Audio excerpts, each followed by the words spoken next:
Você está sintonizado no Agenda Econômica da TV Senado. A realização da Copa do Mundo e das Olimpíadas ultrapassam muito os limites do esporte.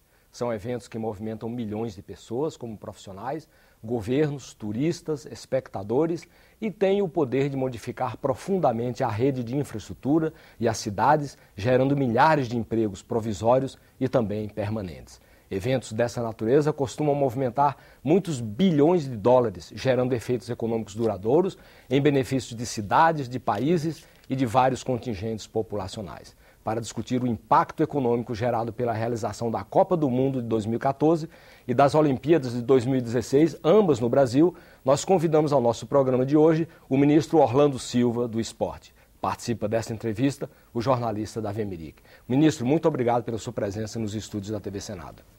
Eu queria começar com a importância em si desses dois eventos para o Brasil do ponto de vista econômico. Qual é a importância? Veja, eu sempre tenho dito que são oportunidades que os eventos, tanto a Copa do Mundo da FIFA quanto os Jogos Olímpicos, oferecem aos países que sediam esses acontecimentos, né?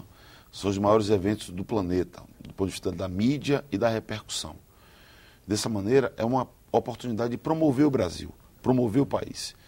E promover não apenas o que é óbvio, que são os destinos turísticos, as belezas naturais, as tradições culturais e os lugares históricos, mas promover o país seguro para investimentos, que, aliás, a crise mundial mostrou.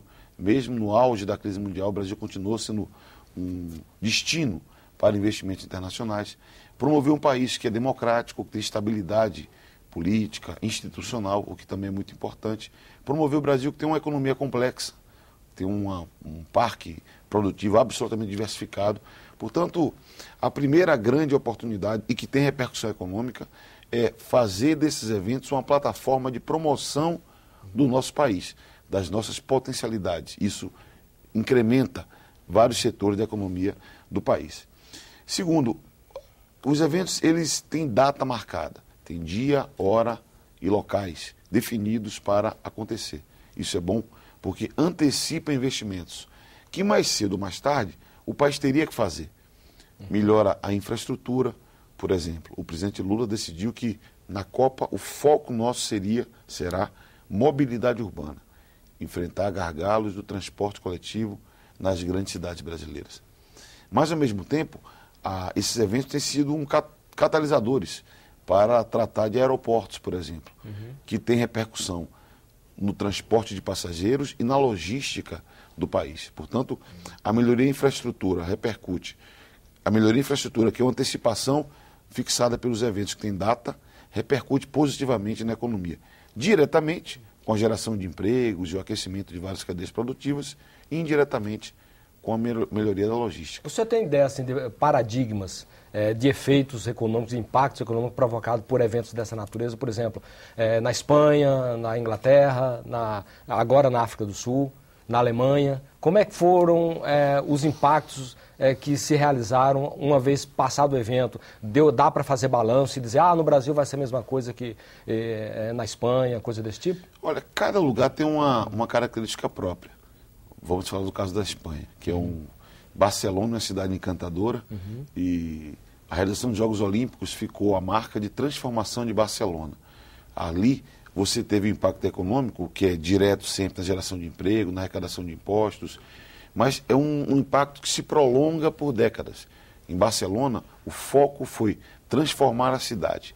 O foco foi transformar Barcelona, era a meta dos espanhóis, na capital mundial do turismo. Tanto que até hoje ecoa os resultados da transformação da cidade, sobretudo a partir do turismo.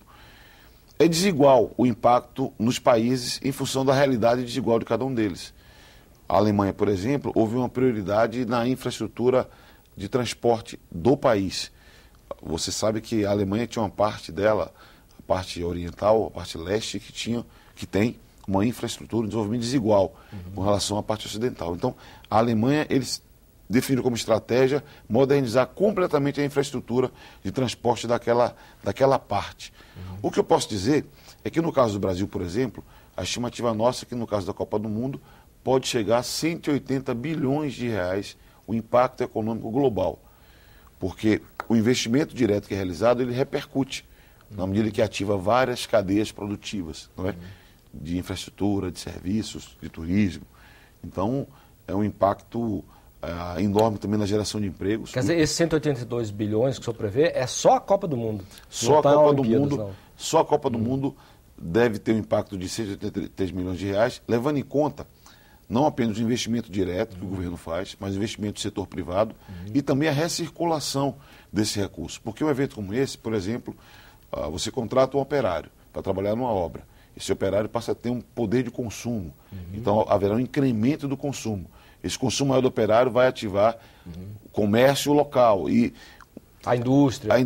Esse estudo, né, foi feito levando em conta a mesma metodologia utilizada nas últimas 4 edições de mundiais da FIFA, que é para que nós possamos ter um mecanismo de comparação.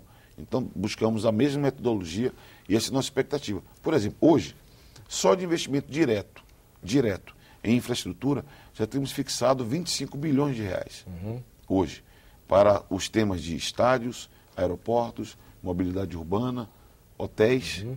E nós acreditamos que é provável que haja um número adicional por conta de infraestrutura de telecomunicações, de segurança, que também é uma operação com certa complexidade.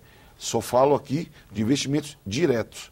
Esse investimento vai gerar ecos em vários setores da economia brasileira. O senhor falou que a Alemanha estabeleceu como foco principal a questão de enfrentar aquelas áreas que foram incorporadas com a nova fusão das Alemanhas, que estavam separadas. E que, no caso do Brasil, o foco é a mobilidade urbana. Explica melhor para nós o que é isso. Por exemplo, no Brasil nós também temos bolsões de miséria ou então de pobreza. Quer dizer, isso não entra como foco principal, quer dizer, é a questão da mobilidade urbana. O senhor poderia explicar melhor para nós? Primeiro, o que é mobilidade urbana? É a circulação das pessoas nas grandes cidades brasileiras, é o transporte coletivo. Esse é um tema chave. Aliás, esses dias um importante jornal do Brasil falou de pessoas que vivem nas ruas. O Globo, né? O Globo moram nas ruas. Uma matéria importante sobre isso.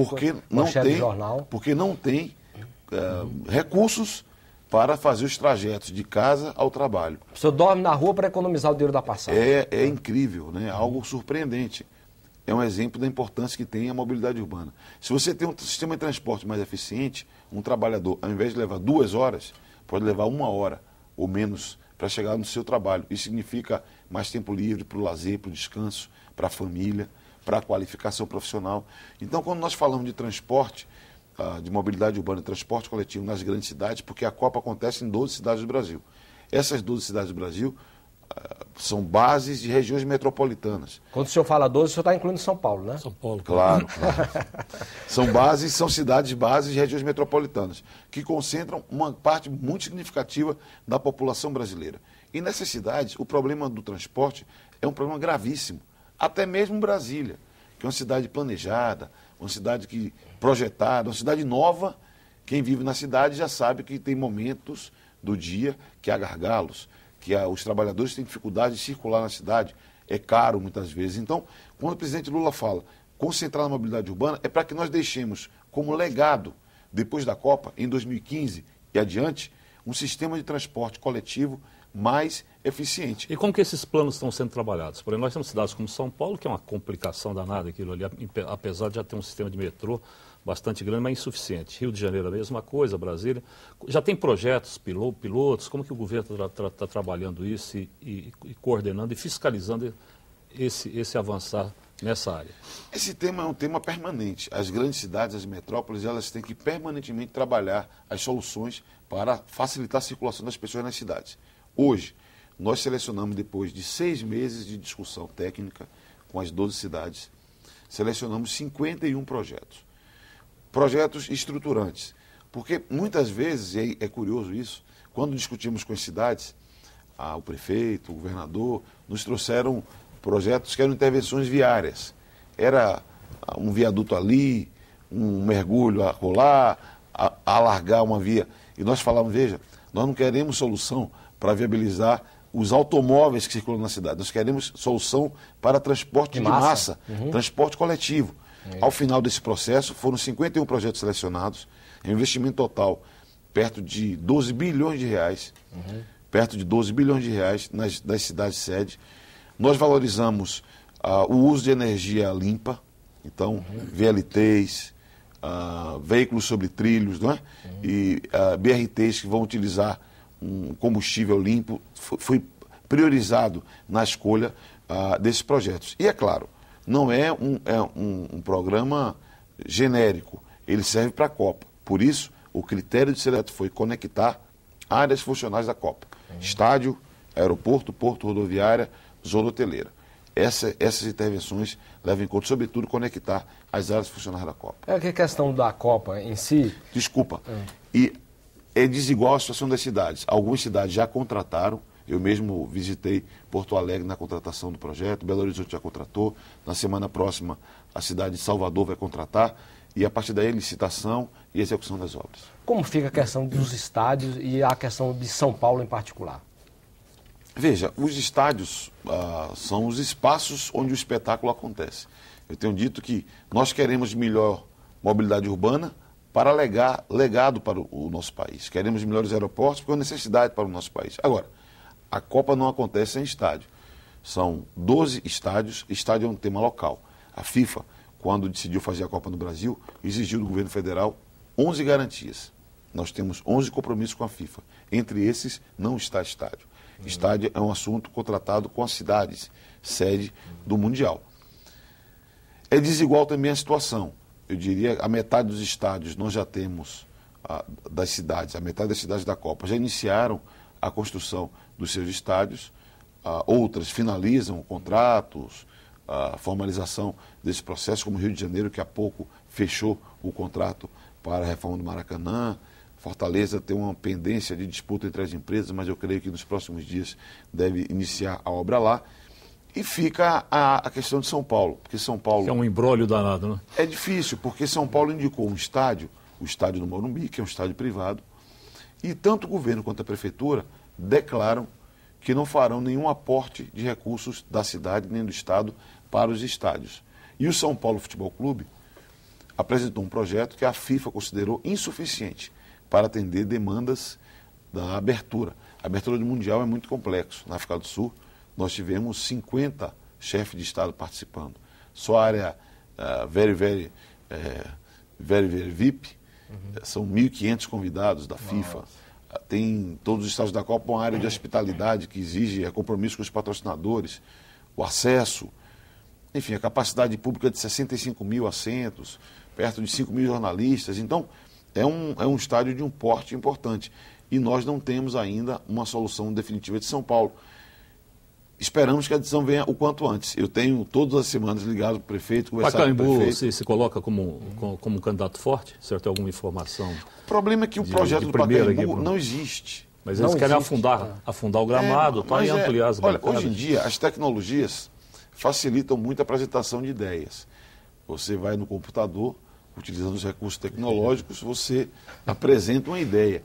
Só que um projeto exige estudo de viabilidade econômica, não é? Exige cálculo. O Pacaembu, por exemplo, que eu conheço, eu vivo em São Paulo, a minha cidade de adoção, você tem um estádio encravado no bairro residencial. Por um acordo com os moradores ali, o Pacaembu, fora do futebol, só pode ter 2 eventos. E um estádio, para se viabilizar economicamente, tem que, além de futebol, ter outros eventos. 2 eventos por ano. 2 eventos por ano. Shows, essas coisas. Né? Assim, inviabiliza show, convenção. Então, é um dado, que é um estádio que economicamente, tanto que hoje é um estádio que é deficitário. A prefeitura aporta recursos. Então, você construir um estádio de um porte maior, eu creio que pode não ter viabilidade econômica. Ministro, o que é a empresa brasileira de legado esportivo, a Brasil 2016? Quando o Brasil ganhou os Jogos Olímpicos, a decisão o arranjo, a governança, foi estruturada em torno de um consórcio público. Você sabe que em 2005 o Congresso Nacional aprovou a lei dos consórcios. A União nunca participou de consórcio. Essa é a primeira vez. Um consórcio que vai reunir a cidade do Rio, o Estado do Rio e o governo federal. O consórcio, chamado Autoridade Pública Olímpica, vai coordenar a ação governamental para infraestrutura e serviços. Nós entendemos que seria oportuno ter uma empresa para ser uma espécie de braço executivo desse consórcio. Uma empresa que prestará serviços. A empresa pública? Uma empresa pública que prestará serviços ao consórcio e poderá prestar eventualmente, caso queira, a qualquer um dos entes governamentais. A empresa ela tem mais agilidade nos contratos, a empresa permite remunerar melhor os profissionais, não é? Mais próximo. Porque a contratação é tempo limitado, né? 24 meses e tal, podendo ser prorrogado por mais. Pode ser prorrogado, meses. Porque até um tema polêmico esse, porque pela lei do Brasil, hoje, um contrato de um terceirizado, digamos assim, você pode fazer no limite de 24 meses. E nós argumentamos que era preciso diferenciar esse projeto olímpico, por quê? Porque é um projeto datado. Quando eu tiver um profissional bem preparado para operar as iniciativas ligadas aos Jogos Olímpicos, se o teto for 24 meses, eu vou perdê-lo. Então, a ideia é que possa se projetar até 2016. É uma empresa que tem prazo de validade. Sim, ela se encerra e acaba com o final em 2016?